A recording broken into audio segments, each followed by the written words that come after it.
Today we're checking out Intel's Arc B570 for the first time, which, as the name suggests, is a cut-down version of the B580. Now, the B580 really impressed me a month ago when I first reviewed it, but unfortunately since then things have soured a bit. First and foremost, as I said, we're now a month out from that release, and unfortunately you still can't buy an Arc B580 graphics card. So that sucks, and I'll talk more about this later on in the review. The other major issue was the discovery that the B580 has a major overhead issue that sees performance suffer in CPU-demanding games, especially when using an older or slower CPU. Now, I've already dedicated a few content pieces to investigating this issue, and today's review will be using updated data to evaluate the B570. As for the B570, this model is meant to cost $220 US, so $30 less than the B580. It's based on the same 272 square millimeter die, but the XE core count has been reduced by 10% from 20 to 18. The peak core clock has also been reduced by 4% from 2850 MHz to 2750 MHz. The memory subsystem has been downgraded to a 160-bit wide bus, which sees the VRAM buffer reduced to 10 GB, and despite using the same 19 GB per second memory, the memory bandwidth has been reduced by 17% to 380 GB per second. So in a nutshell, we're looking at a 10% reduction in cores, 4% frequency downgrade, 20% less VRAM and 17% less memory bandwidth, all of this for just a 12% saving, which might put the B570 in a bit of a tough spot, but of course we'll have to look at the performance, so let's go do that. First up, we have Marvel Rivals, and here the B570 roughly matched the performance of the RTX 4060 at native 1440p with 60 FPS, making it 12% slower than the B580 and 25% faster than the RX 7600. Switching to the Ryzen 5 5600 still saw the B570 come in 11% slower than the B580, but now it's also 8% slower than the RTX 4060 and just 10% faster than the 7600. Then, if we enable upscaling using the 5600, we see that performance is fairly similar across the board, though the B570 is now the slowest GPU tested, rendering 82 FPS, making it 7% slower than the RX 7600. Next up, we have Star Wars Jedi Survivor, and at native 1440p, the B570 was 14% slower than the B580, using either the 9800X 3D or 5600. And this placed it on par with the RTX 4060 and RX 7600. But when we enable upscaling, it ends up 9% slower than the B580 and 8% slower than the Radeon and GeForce GPUs. Now, Spider-Man Remastered has proven to be extremely problematic for the Arc GPUs when paired with a lower-end CPU, and the B570 further demonstrates the overhead issue. When paired with the 9800X 3D at the native 1440p resolution, the B570 is 12% slower than the B580, and more crucially is faster than both the RTX 4060 and RX 7600, 27% faster in the case of the Radeon GPU. However, when we switch over to the Ryzen 5 5600, the B570 is now just 4% slower than the B580, which seems good, but it's not that good, because performance of the Arc GPUs is limited to around 80 FPS due to the additional CPU overhead, and this is bad because it means whereas the B570 was 27% faster than the RX 7600 when paired with the 9800X 3D, it's now 5% slower using the Ryzen 5 processor.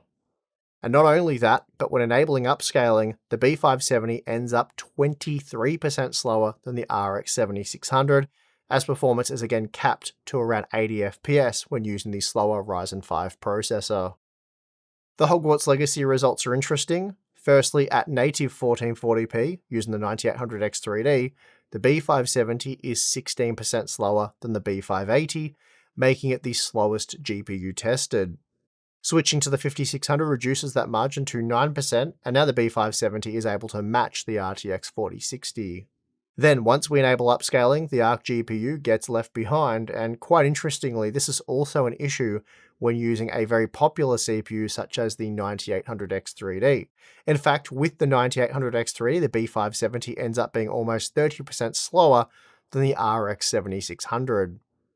Next up, we have Space Marine 2, and here the B570 is quite a bit slower than the B580, 18% at 1440p when using the 9800X 3D, though that margin does come down to 12% when paired with the 5600. The bigger issue is seen when enabling upscaling, as the ARC GPUs are limited to less than 60 FPS when using a more mid-range CPU, and in fact the issue is still quite bad even with the 9800X3D. At native 1440p when paired with the 5600, the B570 is 20% slower than the RX 7600, which is bad, and things don't improve with upscaling as the margin extends only slightly to 22%. That said, the Radeon GPUs have their own overhead issue in this example, so a less favourable matchup would be with the RTX 4060, which ends up being almost 50% faster than the B570. Now, the ARC CPU overhead issue wasn't a problem in A Plague Tale Requiem, and here we see that the B570 ends up 11% slower than the B580 at native 1440p using either CPU. Then with upscaling enabled, the B570 is able to match the RX 7600, so decent performance overall.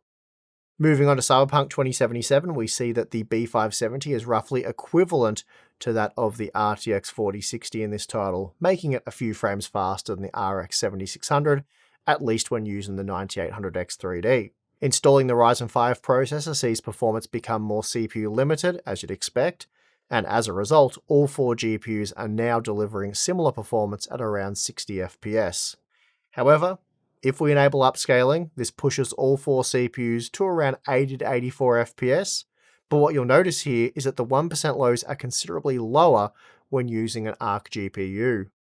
Dying Light 2, like A Plague Tale Requiem, is a game where the ARC overhead issue wasn't so much of an issue, and that being the case, the B570 performs very well in this title, even with the 5600, and even when using upscaling. For example, the 5600 upscaling data saw the B570 roughly match the RTX 4060, making it just 4% slower than the GeForce GPU. Moving on to Starfield, and like the B580, the B570 performs quite poorly in this title, rendering just 37 FPS at native 1440p, and this is when using the medium quality preset. This same level of performance is seen with both the 9800X3D and 5600, but when we enable upscaling, the ARC GPUs cap out at around 50 FPS when using the Ryzen 5 processor, whereas the RTX 4060 goes on to render 63 FPS, making the GeForce GPU a massive 31% faster than the B570. The Dragon Age performance is a bit odd. Both the B570 and B580 are capped at 67 FPS using either the 9800X3D or 5600, and this is the same level of performance seen from the RTX 4060. Then when we enable upscaling, the ARC GPUs push up to just over 80 FPS, whereas the RTX 4060 ends up around 6% faster. Star Wars Outlaws is an extremely demanding game, even when using the medium preset, and as a result, the B570 was good for just 37 FPS at 1440p or 53 FPS with upscaling enabled. Interestingly, we saw slightly better performance using the 5600, though we're only talking about a few extra frames. The problem here for the B570 being that whereas it matched the RTX 4060 at 1440p when using the 5600, if we go and enable upscaling, it ends up being 13% slower as the ARC GPUs struggle and really fail to reach 60 FPS. Testing with War Thunder using the default DirectX 11 mode provides some interesting results. Firstly, using the 9800X3D at native 1440p, we see that the B570 is actually faster than the RTX 4060, 10% faster in fact. But when we switch to the 5600, the B570 ends up 20% slower as both ARC GPUs are capped at around 180 FPS, and the margins only get worse when you enable upscaling. But if we go and change to the DirectX 12 API, well, everything else changes. Firstly, using the 9800X3D, the B570 is just 6% slower than the B580, though it's also 8% slower than the RTX 4060. But then if we switch to the Ryzen 5 processor, things again look much the same, though enabling upscaling does hand the RTX 4060 a slight performance advantage. Essentially though, the DirectX 12 API solves ARC's overhead issue in this title. The last game tested is The Last of Us Part 1, and here the B570 matched the RTX 4060 and RX 7600 at 1440p when paired with the 9800X3D, and we saw much the same using the Ryzen 5 processor. The ARC GPUs did fall behind a little with upscaling enabled, but even so, the B570's performance remained respectable. Finally, here's a quick look at power consumption, and here the B570 is fine, consuming anywhere from 8 to 14% less power than the B580, which makes sense given the downgrades. Generally, power consumption is around 20 watts higher than that of the RTX 4060, so again, power consumption really isn't an issue, and it's not something gamers will be concerned with when buying this particular GPU. Okay, so on average, using the 9800X3D at 1440p, the B570 was 13% slower than the B580, and therefore roughly matched the RTX 4060 and RX 7600, so a pretty solid result there for a $220 US GPU. But when enabling upscaling for greater performance, the B570 slips a little and is now slightly slower than the RX 7600. Still not bad performance overall though.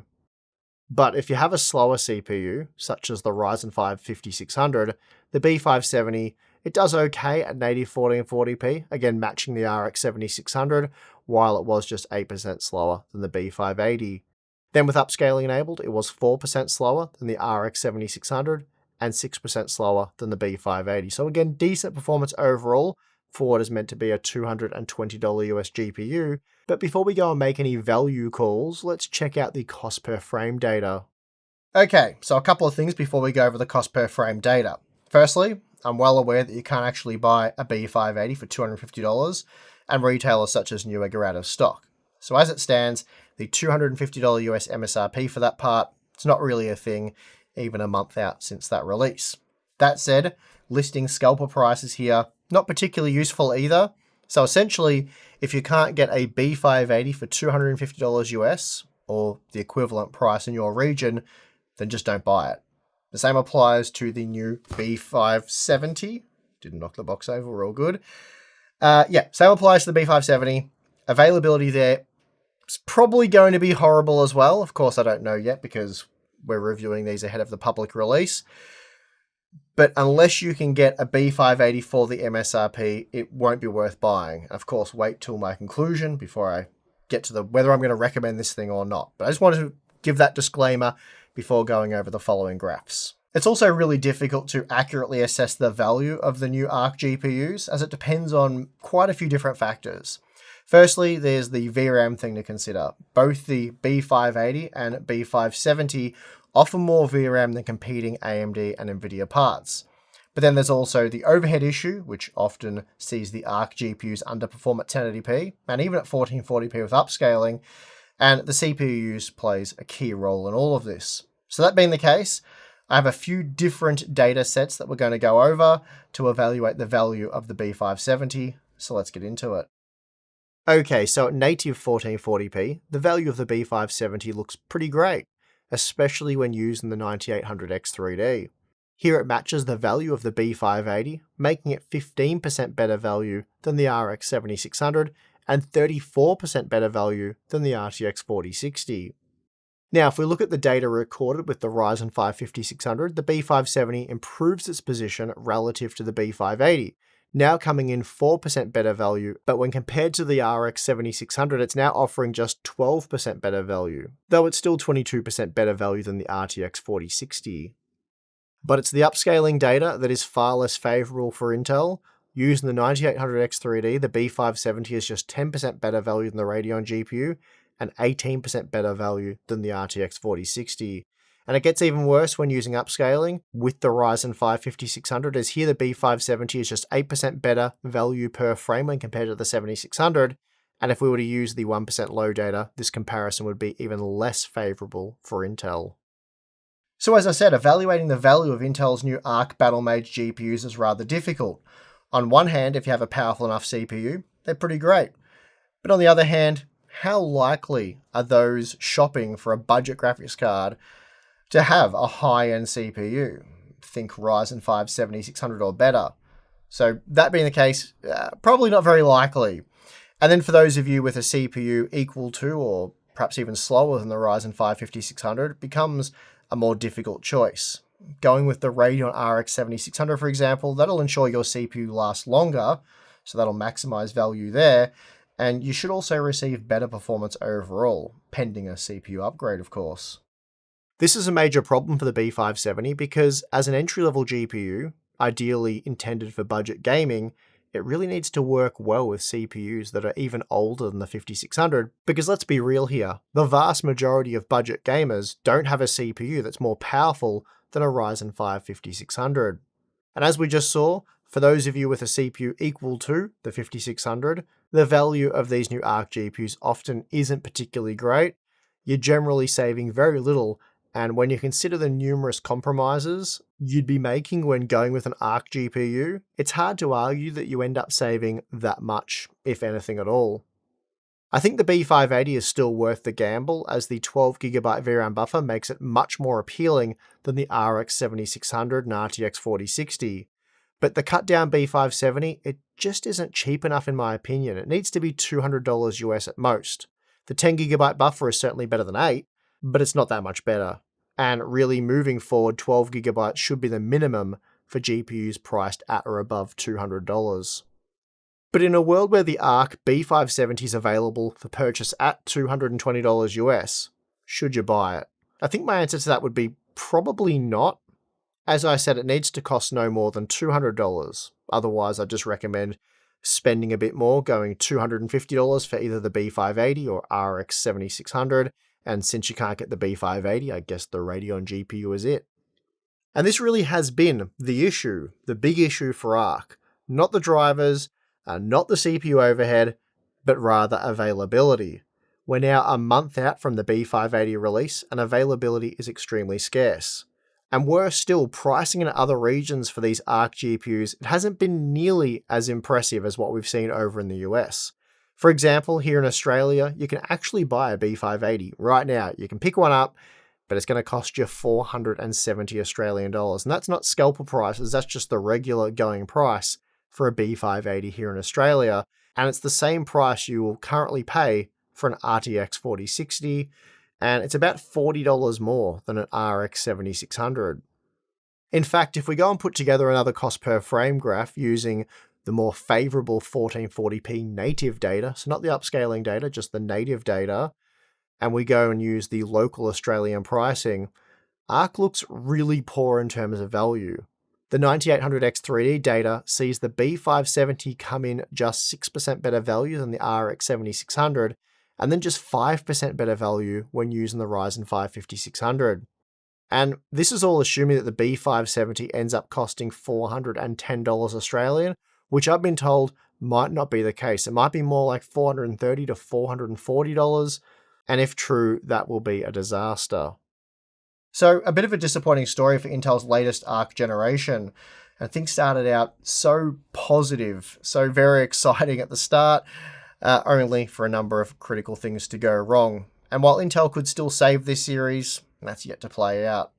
And for now, I'd really only recommend buying the B580 at the MSRP, so not necessarily the B570. I think at the MSRP, the B580 still makes sense for a lot of people, but of course, getting it at that MSRP is nearly impossible at this point in time. And then we have other regions like Australia, where the B580 needs to be at least 20% cheaper than the RX 7600 or RTX 4060. Otherwise, you might as well just get one of those competing parts. The B570, on the other hand, needs to be cheaper again. I think $200 US is the most I can see that part being worth. So for now, unfortunately, that means it is dead on arrival, at least in my opinion. So not a great start to the new year, but fingers crossed things improve, and by a lot. And that's going to do it for this video. If you enjoyed this review of Intel's Arc B570, I know it's not our usual review format, but given the overhead issue and all that, I thought this data set with fewer GPUs was probably the way to evaluate the B570. So let me know what you think about that in the comment section below. Also, just let me know what you think about the B570 in general. Do you think this needs to be a cheaper product?